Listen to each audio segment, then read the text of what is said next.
Hi, my name's Ivan Rudolph. Thank you for visiting my website. You may have done that because you're interested in this book I've written, Living Beyond, Making Sense of Near-Death Experiences, or perhaps you're interested simply in the near-death experience itself. Either way, I'd like to tell you where my interest derived from when I was a child, and I'd like to mention that I came from a non-religious background. We never attended church, for example, but my father was a lovely and an honorable man and very practical man. But he never spoke to us about spiritual things except once.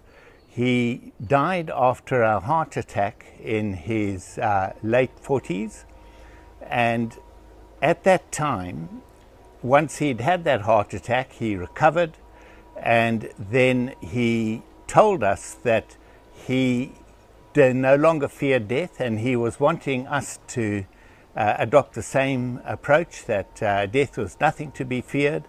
And he said that death was like walking through a curtain into another room. Now, I was just a child, but I knew my father well. I knew how practical he was, and I knew if he said this, that it was true. And so from that time, I had an interest in what actually happens when we die. And that interest was fired partly by different interviews I had with people, different friends who'd had a similar experience, books I read. I read a book in the 1970s, 1975, I think it was published by Raymond Moody, Life After Life. Another one by Maurice Rawlings, which was Beyond Death's Door. And both of those books were good summaries and suggestions about the knowledge that was current up to that point in time.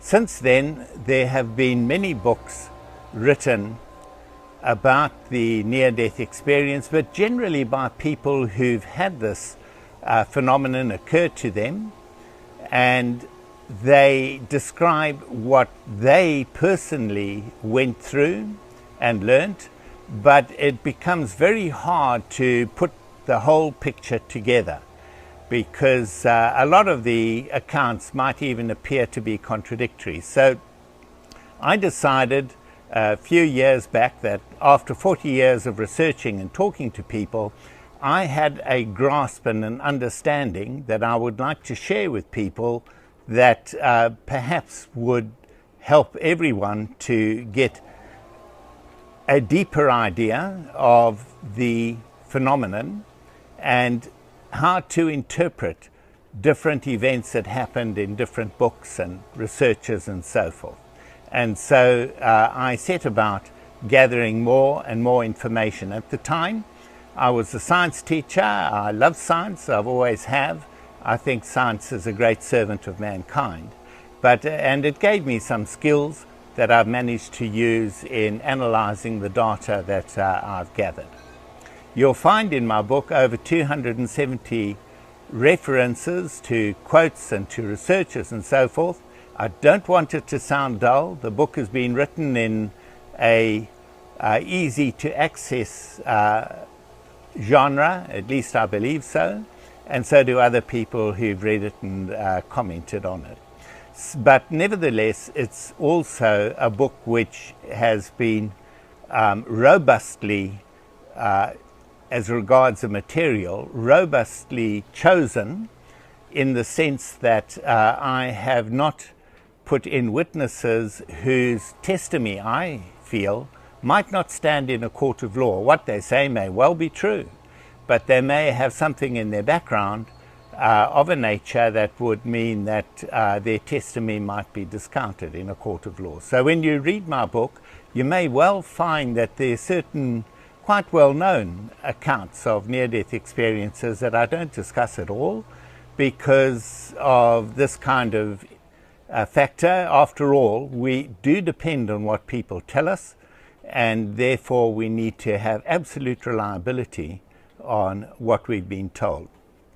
Now, just to sketch a little bit about my own experience in this beyond my father. I've never had a near-death experience myself, but I've spoken to many, many people who have.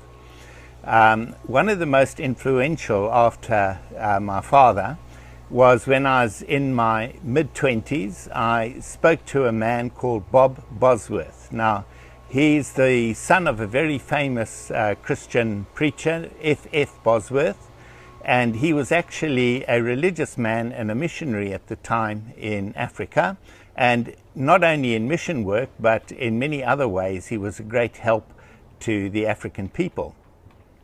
And he died in a car accident, he told me, and his spirit, as usually happens, floated above the motor car, and he could see what was going on down below him, as is also the common experience.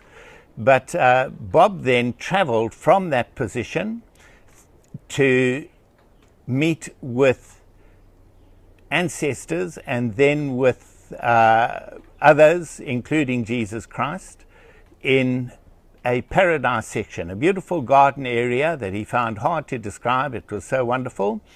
And but nevertheless, I asked him what actually happened there, and he said, well, one of the things he remembers was that he was shown his life in great detail up to that point in time, up to the time of the accident.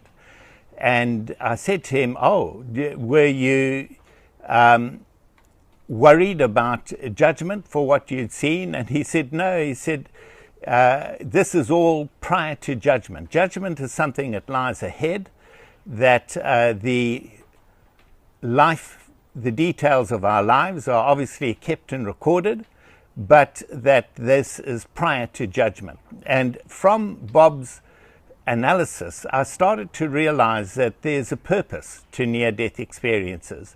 They're not just a phenomenon like falling out a tree and you might hurt yourself when you hit the ground. It's not a sort of automatic phenomenon. A lot of people don't have near-death experiences, they don't return. But those who do are helped by the experience, providing they realize that it will result in a course correction to their lives.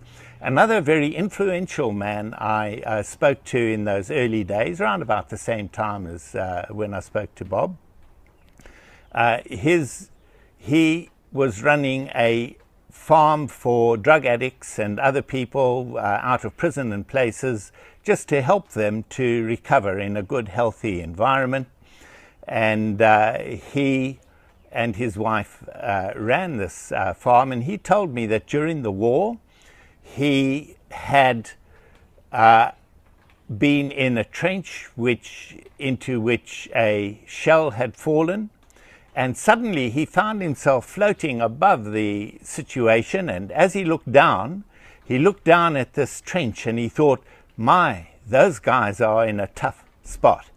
And then he suddenly realized he was one of those people in that tough spot before his spirit returned to his body, and ultimately he was evacuated and his life was saved. But he told me of a very recent experience that I found were also very helpful in my understanding. And that was how his granddaughter, very young child, had died and was floating, drowned, on top of the swimming pool. He jumped in, and so did his daughter, Vicky, who's a nurse, and they pulled the grandchild out of the water and applied artificial respiration and so on, and the child recovered. But in terms of the near-death experience, the granddaughter said to him later, Pa, I saw you jump into the water. Where is that doll that was floating on top of the water? And he said, doll? There was no doll there. She said, yes, you jumped in. You didn't take off your watch. You just jumped in and you swam over to that doll that was floating on the water and pulled the doll out. And suddenly he realized that she had spoken as a young observer hovering over the scene and the situation, and she herself, of course, had been that doll floating face down in the water.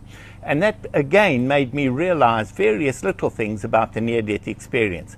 And I would love to share more of these with you in videos that will be part of this series of just talking a little bit more about what actually happens, the fascinating things that happen during the near-death experience.